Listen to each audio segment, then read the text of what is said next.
Hello, welcome to the channel. Welcome to day 23. It's Saturday for me. And this is Lucy. This is Lucy. We are out in the pen with the crazies, but the crazies are all quite quiet at the moment. I have added to my water feature. I've put in another 2 tiers and we've got a hose, and now I can flush it and give them 4 ponds of cascading water. So when it rains, hopefully it will wash whatever is in the gunky bits like sand and silt and all that kind of thing. We'll wash it out and they'll gradually then trickle down, and then otherwise it's just standing water. This is almost. Here's Queenie. Come here, girl. Come here. This is Queenie. Ooh. She's all the fluffy. She's so soft. If you're not already subscribed to my channel, please click subscribe. I'm going to scare you all in a minute. Ring the bell for a notification when I upload a video again next. I will be uploading videos daily until January the 6th, and after that it goes back to... Hang on. No, it's not. And then I will be going back to usual things like unboxings and try and get a bit more regular. Years and years ago, when my dad actually remarried, so it would have been, oh my god, nearly 30 years ago now. One of my stepbrothers does ferreting. He hunts rabbits with ferrets and Jack Russells, I think. So he went and he caught a couple of rabbits and he gave me their pelt. Well, one of the rabbits was big enough, probably should block Sophie's ears. One of the rabbits was big enough that I could actually cure the skin. And of course I was doing this because I was a Jean Owl, A-U-E-L, I don't know how she pronounces her name. I was a Clan of the Cave Bear fan, and I loved the whole idea of living natural, off the land, curing pelts, using everything that you would need to use for animals to sustain both yourself and everything else. And the whole trick with Jean's kind of thing with the curing of the skin was that you the brain of the animal is the perfect size for curing the pelt. I haven't actually tried that. But anyway, I salted the skin, and I think I salted 2 of them, but one of them was big enough, and I actually covered one of my old Bibles in it. So I have a fluffy Bible. It's my living Bible, as I call it. And every time I get my cats or this little Paddy who's all kinds of soft and fluffy, it's like, oh, I want to keep you because you're soft and fluffy. I want to preserve you. But yes, it's a little bit odd. I know. Okay, so if you're not already scared off, then great. Day 23, what's in yours? I brought my coffee out, but I daren't put it down. Ah! Sophie's got one of those sensory fidget things. I don't know if this one pops if you push the head down. No, I don't think it does. It's just go back to that one. It's just a sensory. Look at it. It's an octopus, sort of. Yeah. But yeah, it's just one of those sensory toys. And tomorrow is my last number. No, it's not. What's after 23? It's 20. Oh yeah, 24. Yeah. Oh yeah, 24. Yeah. I meant to show you something yesterday and completely forgot until after I'd stopped recording, so I'll show you today. So 23 is this. It feels like a fabric. It's about the right size for a fabric. It is a fabric. Ooh. I wonder what this is for. This is a blue-grey 32 count linen. Now it says it's blue-grey. Oh gosh. Oh my goodness. Oh. It's like a door pull. I think it's a fat 8th, but it's a long. How many projects do you know could you put into one of these? These are hard to get in the length and all of that kind of stuff. Oh, the ideas. My brain is just kind of like, oh, it's like Gilmore Girls or something like that. Oh, I have a funny story to tell you about that too. Excuse me. She's going to go for my coffee. Potentially. No, yep, get out of my coffee. Not for you. Not for you. No. Excuse me. I've actually brought Pia out here as well. She was going a bit nutso, and then the dog was going nutso, and it was just like, oh, hell no, I'm going to have to put in a gate because she's still too flighty, and he's then reacting to her, and it's like, not on my watch, dog. You don't get to do that. Okay, so first, Gilmore Girls. Yesterday I was wearing my Rory's Going to Yale t-shirt from the Gilmore Girls series that we've been doing. So we've done in sequence summer, autumn, winter. No, sorry, summer, autumn, spring. And then winter is next. It's Wish. And winter in Stars Hollow. So in the spring box we got a t-shirt that says Rory's Going to Yale, and it's just a black t-shirt with the white writing across the top. And one of the girls that was just in as a customer in my pharmacy said, oh my god, I just had to stop because I love the Gilmore Girls. I said, oh my goodness, like she's the first person who's ever come up to me who actually got the quote. She's such a fan. And then I got to tell her about the cross stitch, got to show her this spring, summer and autumn, and she loved it. Yeah.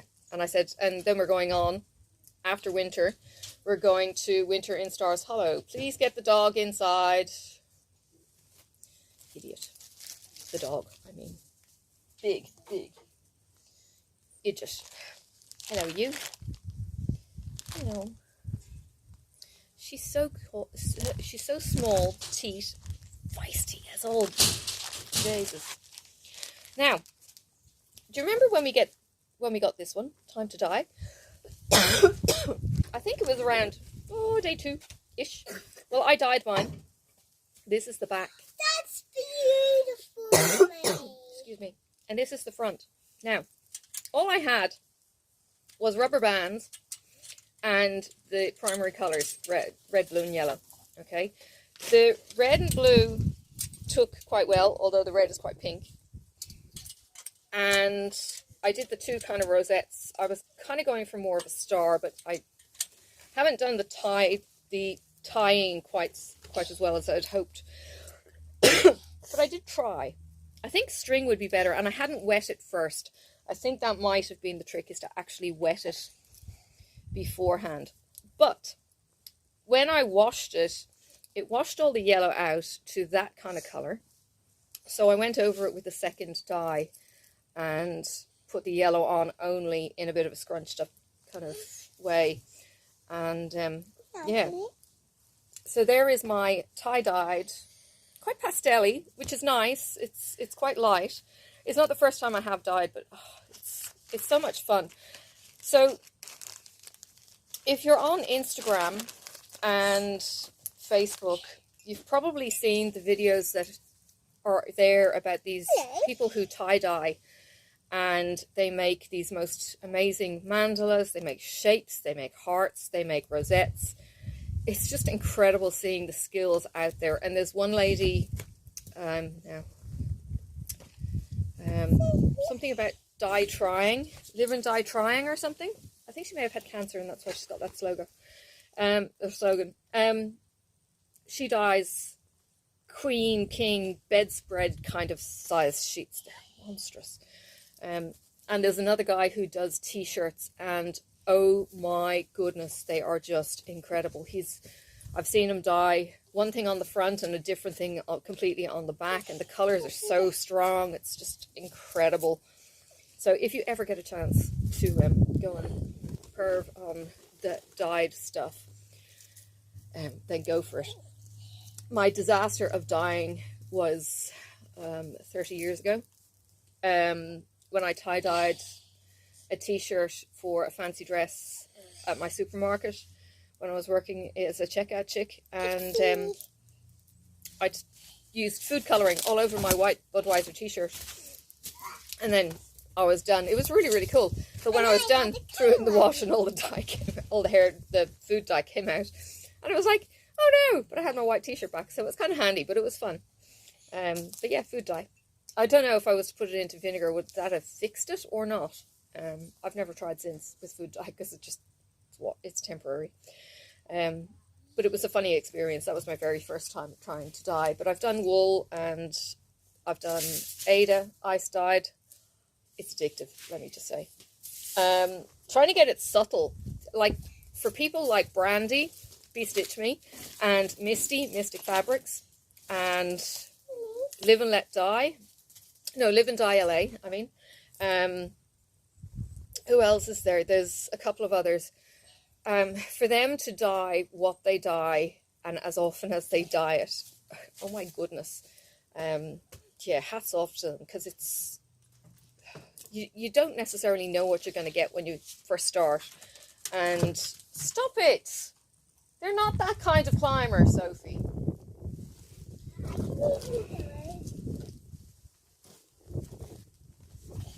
They're not rock wallabies. We do have a thing called a rock wallaby, and they are climbers. And they're very, very cute. I think they're a cross between like a quokka and a catamelon. Oh dear. It's I'm sitting on a log. Actually, I need to tell you. I'm sitting on a log, and who gets this reference of having a sign behind my back saying Mr. Saunders? Yes, that's what I feel like. So tell me what that reference is from. Ask us on a postcard, please. I think that's kind of it. Oh yeah, we went out this morning and we went and got last minute stuff from a secondhand shop. I got a massive I got a massive fold up dog crate. It stinks of dog, so it's airing at the moment. It's quite rank, but it was $5. They said that the zip didn't work. One of the zips is out of alignment and the other zip works just fine. So it'll be great for overnights for whatever creatures I need it to house. I've got a hose. I've now rigged it so that it's up at the top of the pen, so I can water fairly easily. And yeah, we got the rocks and we got the trays, the plant bases. I think they're behind me. These just plant pot base. And put some rocks in them so that the rocks weigh it down if they do get dry and they don't blow away. And the paddies then step on the rocks rather than getting up to their knees in water. And it's a little bit more natural looking than they would normally have. Because they'll look for rocks and streams and okay, there's sides of pots and stuff, but they'll get the idea. Stop. I'm so rough.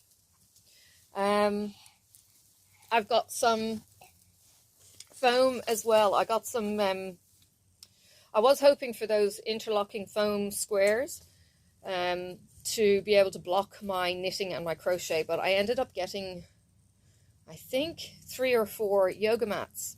So one is a really thick one, and the others are thin, but I'll be able to put them side by side, and it's not really going to make a difference. But I'm going to block the scarf that I've got with the curvy, the wavy kind of pattern that was last year's crochet project. And my previous West Knits project, the Cables and Turns shawl from 2022. And then when I get my act together, I'll get back into knitting and stitching my current shawl, which I'm not 100% happy with. It's a bit cobbled together, and I feel like it's a bit cobbled together in the center because the design changed. I could rip it out from the inside. I'll see. I'm certainly learning by ripping out and doing it from the inside out rather than the start of the pattern onwards. So I'm really enjoying learning that knitting kind of skill. Cross stitch, I haven't really picked up my cross stitching. I need to crack on with cutting cross stitch because that launches in January with part 1 of The Hobbit. So part 1 of The Hobbit is going to be the dwarves at Bilbo's house. We've already got the door that's in the top banner. So the adventure starts, and I have no idea where Stuart would take the first section. There's got to be, if there was a silhouette of the ponies, that would be all kinds of cute. I'm trying to think what else.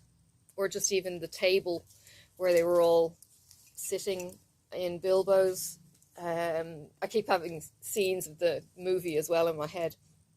And I know it's not necessarily the scenes in the movie, but yeah, I think it was Killy in the movie. Gosh, he's cute. And of course he falls for the fairy as well, so yes.